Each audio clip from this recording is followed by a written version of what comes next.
This series presents information based in part on theory and conjecture. The producer's purpose is to suggest some possible explanations, but not necessarily the only ones, to the mysteries we will examine.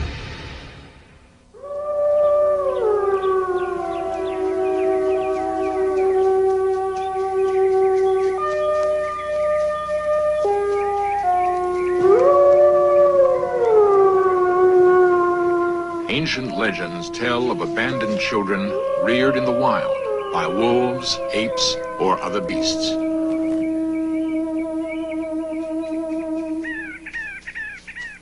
In 1800, a naked boy was seen running wild in the forest of La Bassine, France. His background, unknown.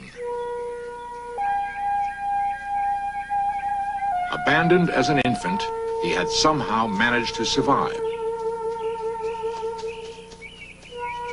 Could such a child be civilized?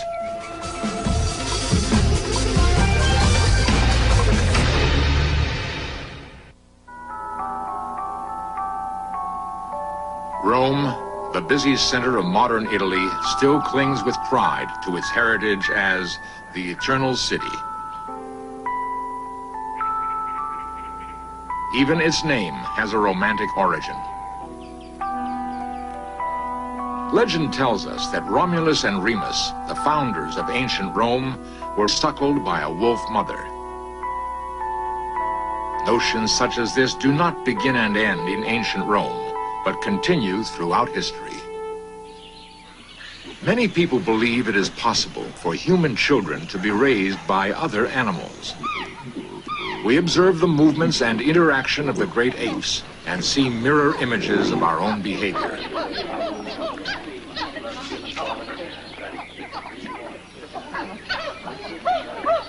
They seem so human that they give rise to fancies such as Tarzan of the Apes and Mowgli the Jungle Boy.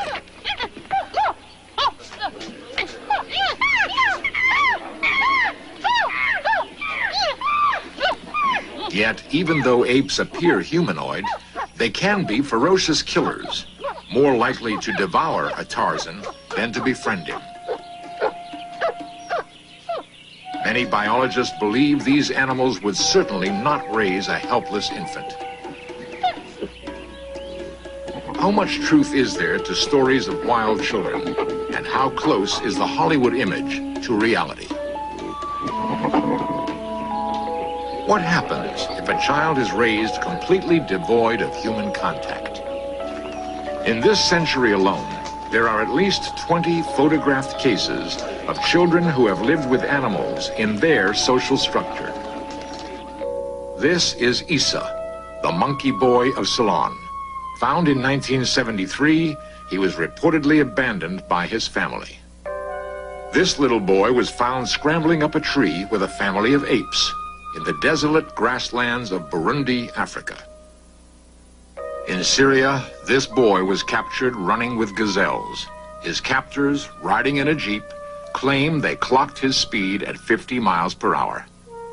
Why he was exiled, no one knows. Why have these particular children either been abandoned by their families or expelled from society? Many authenticated cases of wild children involve youngsters with some physical deformity. There are societies which see physical deformities as being proof of being possessed by evil spirits. These deformed youngsters then often are killed or, as we have seen, cast out. A plastic surgeon from Glasgow, Scotland, rescued the so-called Jungle Boy of Peru. The newspapers sensationalized the story of the child and Dr. Ian Jackson.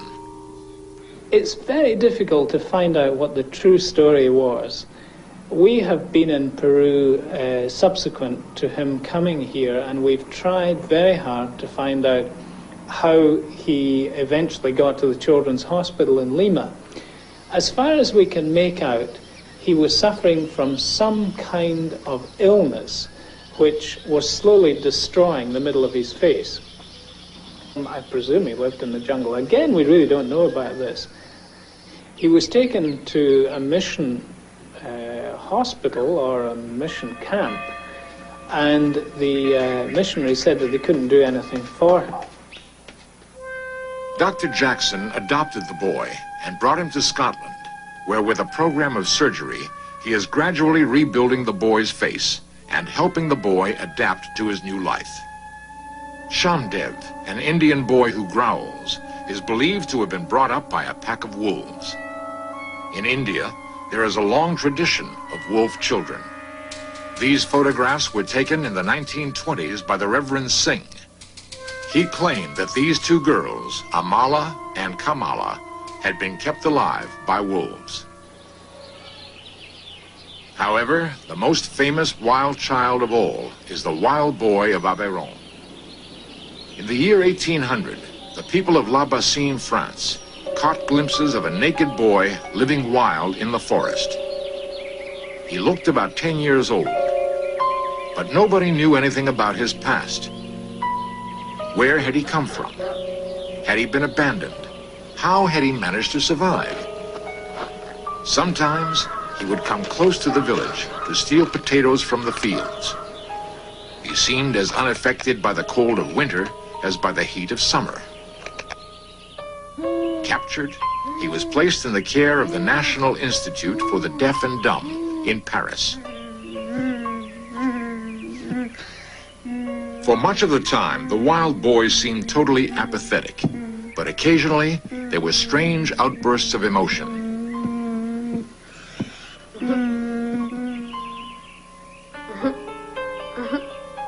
If the sun suddenly came out, he gave every impression of wanting to escape through the window.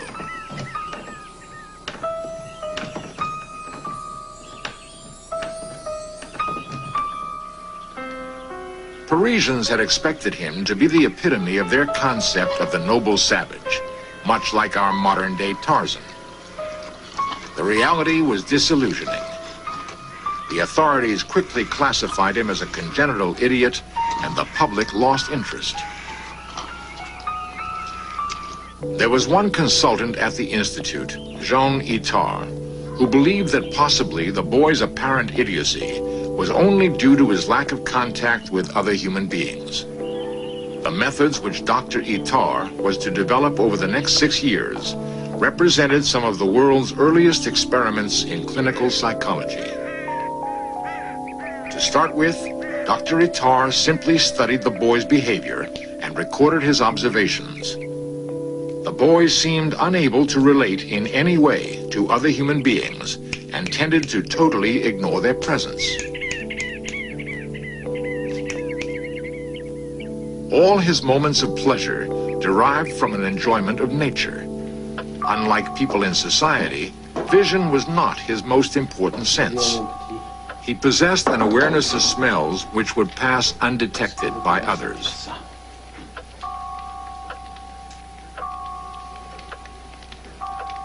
He appeared to make no distinction between pleasant smells and foul ones.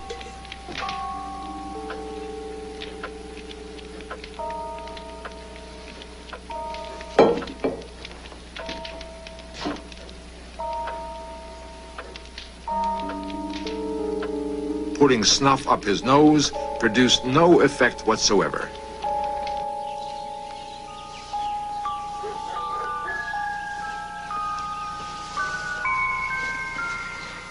He was unable to recognize his own reflection. Nor could he differentiate between a picture and the real object. He appeared to be completely impervious to temperatures. He would put his hand in boiling water to grasp a potato without apparently feeling the scalding heat.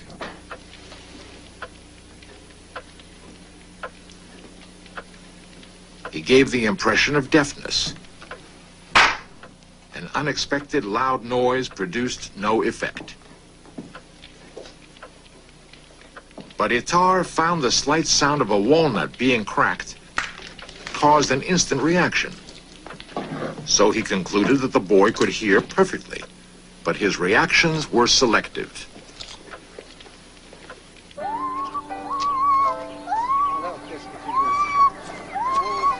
Long months of patient care went by, and slowly a change began to take place. The boy became cleaner and tidier, learning to dress himself. For the first time in his life, he learned to play, and although he could not speak, he now had a motive for wanting to make himself understood. At this late stage in his life, he was beginning the childhood which the severity of his existence in the wild had denied him. He was discovering his imagination.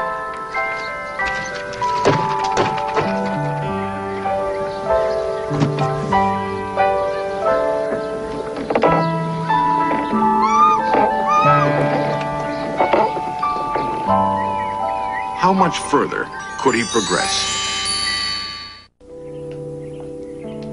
At the Institute for the Deaf and Dumb, Dr. Itard and his wild child pupil forged ahead. The doctor's work and the child's learning progressed more quickly now. They had the additional influence of the boy's governess, Madame Guérin. Est-ce que Monsieur Petit viendra le voir cet après-midi? Ah, je crois pas, Madame Guérin. Through his actions, the boy gained the ability to express himself with increasing clarity, but speech eluded him. Il me regarde. Oh! Dr. Itard noticed that one sound, O, always attracted the boy's attention. So Dr. Itard gave him a name which included this sound. Victor? Voilà, il a un nom. From now on, he was called Victor. Anxious for Victor to speak, the doctor decided to concentrate on eau, the French word for water. Perhaps Victor could say eau as easily as he recognized the sound. Oh! Oh! Oh! Oh. Oh! Oh! Oh! Oh. Oh! Oh! Oh! Oh! Oh! Oh. Oh! Oh! Oh! Oh!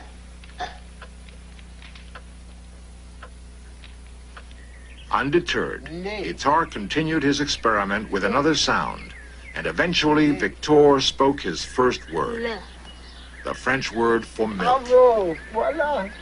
Bien fait! Next, Itard set about teaching Victor to recognize symbols, first by matching objects to drawings,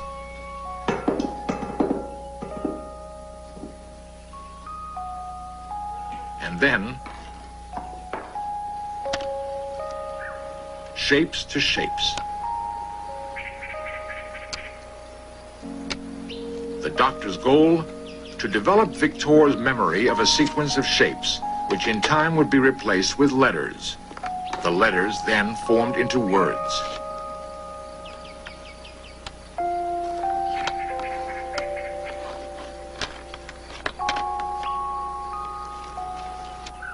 To Victor, these exercises seemed pointless and boring. He could not appreciate the goals Dr. Itard had set, and now the learning had ceased to be fun.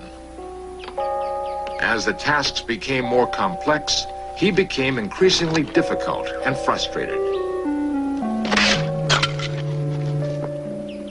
Had Itard's revolutionary experiments reached their limit? Did Victor's learning abilities have boundaries the doctor could not trespass? Itard persisted, and slowly, Victor began to recognize words. The doctor would give him a piece of paper with the name of an article, and the boy would fetch it from the next room.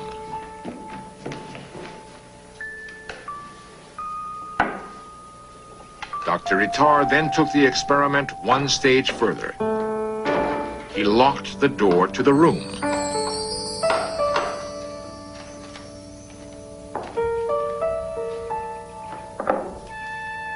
What would Victor do when asked to find an item?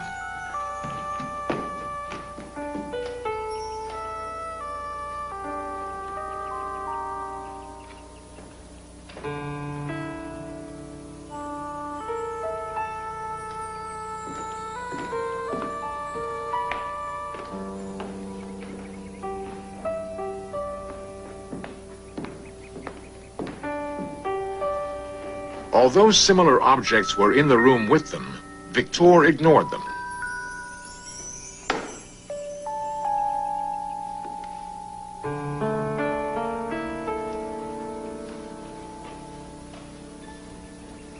Itard suddenly realized that knife, box, and book meant only those particular items they habitually used in their experiments.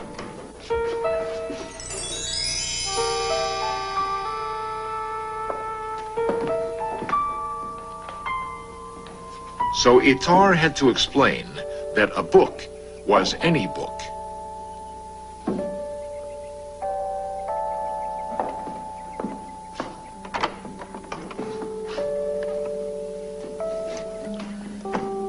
Voilà. Livre. Livre. Donnez-moi la main. Voilà. Gradually, Victor's vocabulary increased to include the use of adjectives. Grand livre. Petit livre. Grand livre. And finally, the ultimate achievement, writing.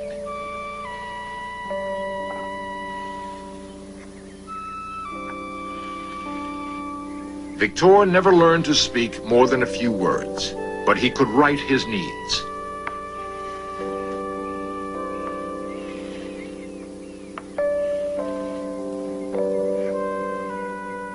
After 6 years of study with Dr. Itard, he moved out of the Institute to live a long and reasonably normal life in the care of his governess. Dr. Itard had kept his journals faithfully throughout his association with Victor. Their publication revolutionized educational treatment of the mentally handicapped.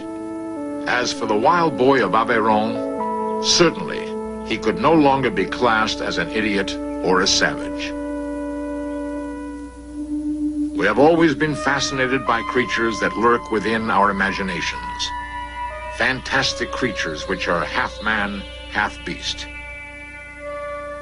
Where our ancestors marveled at mermaids and centaurs, we wonder about Yeti and the Sasquatch. If they exist, are these really wild men? Have they perhaps been reared by animal parents? Is it credible that a ferocious beast would actually suckle a man cub and defend it against other animals? For one answer, we went to a remote part of the Scottish Highlands, where one man has devoted his life to the study of wolves and their behavior. Ian Brody. To my mind, it's quite possible that particularly a bitch who's lost a litter may well respond favorably to the cries of a human infant. And that's not necessarily conclusive that she would do so, but it does suggest it's possible. It is man's oldest friend, after all. It's also our oldest enemy. So we brought it into the house. It's quite likely a reverse adoption could take place. The same way that a human baby cries, the mother then feeds it at her breast. Well, if the child cries and the wolf is prepared to allow it to suckle, then the cry is satisfied. No more cry, no more problems. So the wolf, I think man and wolf, being two social animals, get on very well together. I think this is highly unlikely, and the reason I say this is that the human infant is the poorest of all survivors. Therefore, if a child is abandoned as an infant, there is no doubt that that child will probably die or be killed by predators, particularly in a wild area of country. And I think what happens, if a child is going to survive, then he probably is older, he finds some way of surviving for himself. And because of that, he naturally becomes wild. He's got to steal. He's got to kill if necessary. He's got to keep himself warm. He's got to hide away from other wild animals. And so it's simply a striving for survival that will condition his behavior. But I really can't imagine that these children have been brought up by animals. In Search Of has investigated isolated societies where survival is not taught, but must be learned by trial and error.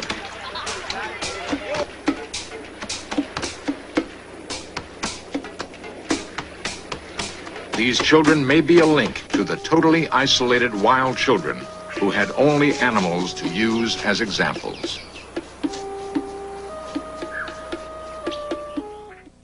Perhaps the closest modern counterpart to wild children is a California girl, Jeannie, who was discovered in 1970. Her story is recreated here for In Search Of. She had been kept in a small room, tied to a potty chair, from the age of 20 months until she was nearly 14 years old. Her parents were charged with child abuse. Her father later committed suicide. Her mother was sentenced to prison. Since her release, Jeannie has begun learning basic skills, but progress is slow. Apparently, there is a time in our lives for learning such skills. If that period is missed, the full mastery of those skills may be lost forever.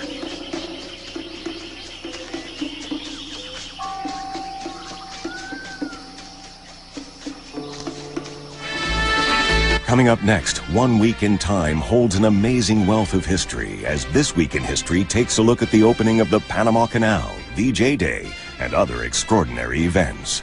Then Weapons at War dives into combat with the U-boat wolf packs of Hitler's war machine. And later tonight, from the orgies of Dionysus to the Branch Davidians,